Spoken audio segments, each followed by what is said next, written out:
One is the meter she told. One of the hardest things to believe when you're going through a tough time is that your pain actually has meaning, that you're suffering, the heartbreak, the confusion. It's not just some random cruelty of life. When you're broken, it's easy to think you're forgotten, abandoned, or being tired, she told, that or being punished. It's easy to assume that maybe you're just unlucky or maybe Allah is angry with you, but that's not the truth. The truth is pain is never pointless, not when it comes from Allah. You see, when a believer goes through pain, she told, that pain becomes a path, one that leads back to Allah, one that wakes the heart up, one that removes the layers we've built around our souls. Sometimes, when life is going too smooth, we forget our purpose. We start living on autopilot. We chase the world, we get distracted, we get caught in routines and habits that slowly drain our spiritual energy. So Allah, out of his mercy, not his anger, allows something to break, and that break becomes the turning point. Have you ever noticed how a broken heart prays differently? How tears shed in sujud feel different? That's not a Kinashi talks. That's not a coincidence. That's how Allah pulls you closer. Because when we're at our lowest, we finally realize we were never in control. And that realization is the first step to real healing. You see, as long as you think you're the one holding everything together, you carry this unbearable pressure. But when Allah allows something to fall apart, it's often so you can realize it was never yours to hold in the first place. And that's a mercy. Think about the people you admire the most, the ones who are wise, strong, grounded. Ask them their story. She told, you'll find pain in their past. You'll hear about nights they cried, days they questioned, and moments they thought they wouldn't survive. But they did. And not only did they survive, they became better, stronger, softer heart, deeper in wisdom, more connected to Allah. Why? Because they allowed their pain to transform them, not destroy them. Pain, my brothers and sisters, is not the enemy. It's a mirror. It shows you who you really are when the masks fall. It shows you what you've been relying on, and it teaches you where your real strength lies, not in yourself, but in your connection with the one who never breaks. You see, people may walk away, money may dry up, health may fail, but Allah remains. And sometimes the only way we realize that is through being broken. I want you to imagine a seed is buried deep underground in darkness. It's pressed by soil, crushed by weight, and drenched in water. It looks like it's dying. But what's really happening? It's being prepared. That crushing, that darkness, that's what triggers growth. And soon that seed breaks open. It sends roots down and shoots up. Eventually, it becomes something beautiful, something alive. But it all began with being buried. That's you. If you feel like you're in darkness right now, like you're being crushed from all sides, maybe you're not being destroyed. Maybe you're being planted. Maybe this is the start of your real growth. Maybe this pain is the trigger that will unlock the version of you that was always meant to emerge. But only if you stay patient. Only if you hold on, only if you trust that the one who wrote your story has written it with wisdom, with mercy, and with your good in mind. And I know it's not easy. She told, I know the tears are real. I know the nights are long, but you are not alone in that pain.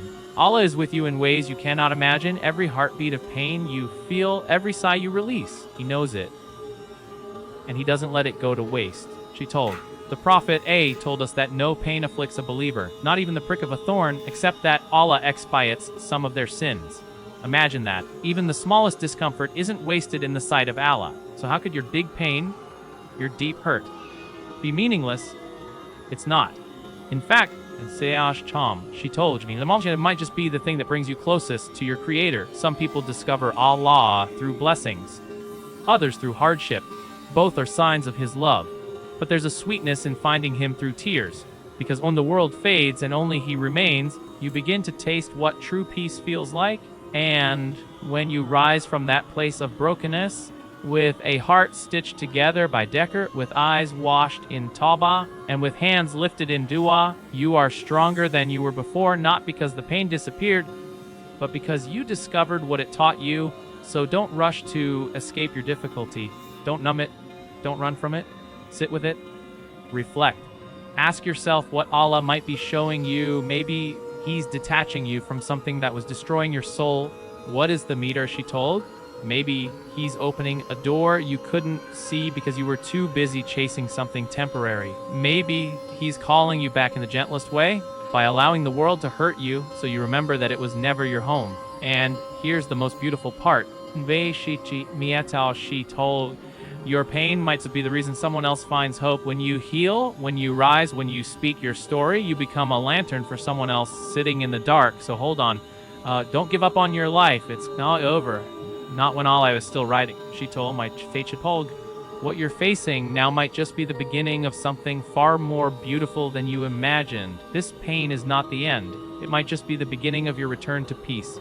Sometimes the moment that truly changes everything isn't when things finally get better. It's when you finally surrender. Not to your problems, not to the pain, but to the one who controls it all.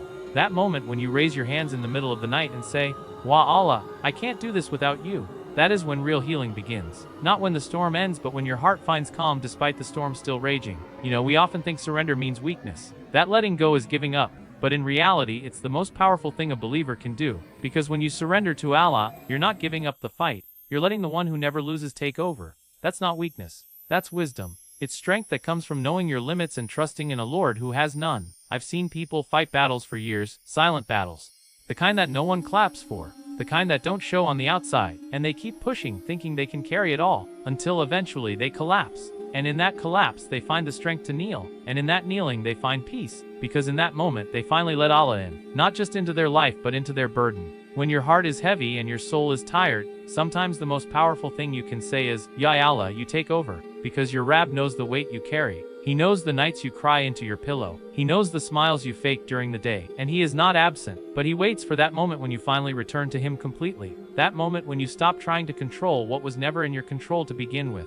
Surrendering to Allah doesn't mean sitting back and doing nothing. It means you work, you try, you put in the effort, but you no longer tie your peace to the result. You no longer measure your worth by what works out or what doesn't. Because now, your heart is attached to the one who never fails you. And when your heart is with him, even if the world falls apart around you, you're still standing. There's a story I want you to think about. Imagine a child learning how to walk. They stumble, they fall, they cry. But the parent isn't angry. The parent doesn't say, why can't you walk already? No, the parent lifts the child, comforts them, encourages them to try again, and eventually that child walks. Now think, do you really think Allah is less merciful than a parent? When you fall in life, when you mess up, when you get overwhelmed, do you really think he's looking at you with disappointment? Or is he waiting for you to call out to him so he can raise you back up? Surrendering isn't about being perfect. It's about being real. Being honest with yourself and honest with Allah. It's about saying, Ya Rab, I've tried everything and I'm tired. I don't know what else to do, but I know you do. And in that moment, you shift the weight from your shoulders to his and you walk lighter. Not because the path has changed, but because you finally stopped carrying it all on your own. Sometimes people think faith is just about rituals, praying, fasting, giving charity, and yes, those things matter. But faith is also about trust. It's about letting go of fear, letting go of ego, letting go of the illusion that you're supposed to have everything figured out.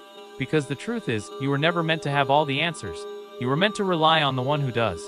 When life breaks you, when you lose people, opportunities, even parts of yourself, you start to realize what really matters. And more often than not, that realization leads you to Allah.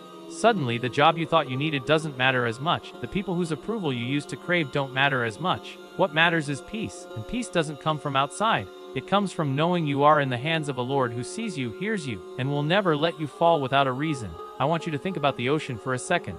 The waves, the depth, the vastness, it's powerful, right? But if you're floating and you trust the water, you don't drown. You only drown when you fight it. Life is the same. The more you fight every difficulty, every delay, every unanswered prayer, the more exhausted you become.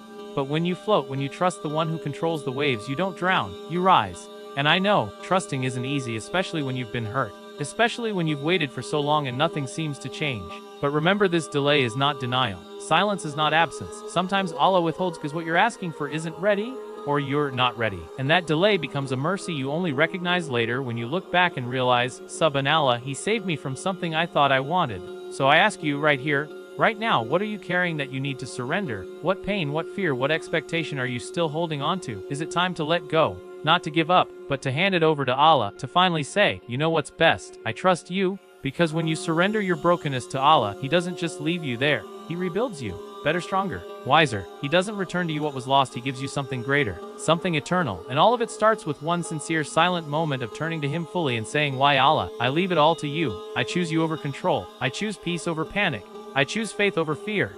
There's something powerful about knowing that your pain is not unseen, that your silent battles, your quiet tears, your inner chaos, it's all witnessed by the one who created your soul. And that's why in the midst of your brokenness, you have to remind yourself of you are not alone. Even if the world forgets you, even if the people you love turn their backs on you, even if no one checks in on you, Allah never leaves. I've spoken to people who felt completely invisible. They were present, but no one really saw them. They walked into rooms, smiled at others, laughed even. But inside they were falling apart, and they would go home at night, lie in bed, and wonder if anyone would notice if they disappeared. That kind of loneliness, it's heavy. It breaks something deep inside a person. But the moment they turn to Allah, not with formal words, not with perfect du'as, but just raw emotion, Ya Allah, I feel so alone, that's the moment something changed. Because you can hide from the world, but you can't hide from your Rabb. He knows the thoughts you're too scared to say out loud. He knows the moments you forced yourself to be strong when you were breaking. And he doesn't need grand gestures from you, just a heart that remembers him, even in pain. Especially in pain, because when you call out to Allah from that place of brokenness, you're not being weak, you're being real. And he responds to real. There's something so beautiful in how Allah describes himself as closer to you than your jugular vein. Think about that. The one who created the heavens and the earth, who manages the affairs of billions, is closer to you than even your own body. That means he's closer to your heartbreak than anyone else, closer to your stress, closer to your questions, your confusion, your worry. You're never alone, not even for a second. When you truly internalize that, something shifts inside you. You stop begging people to understand you. You stop waiting for others to validate your pain. Because now you know, Allah sees it all, and when the most merciful knows you're hurt, that's enough. He will never let your tears go to waste. He will never allow your patience to be in vain. He is Al-Latif, the one who is gentle with your heart, even when you don't notice it. So don't be ashamed of your low moments. Don't think that your loneliness means you've been abandoned. Sometimes that loneliness is exactly what brings you back to Allah in a way you never felt before. It pulls you closer to Him than any moment of ease ever could. And that closeness, that's where healing begins. That's where your strength is rebuilt. Because even when you feel like no one is holding you, Allah is.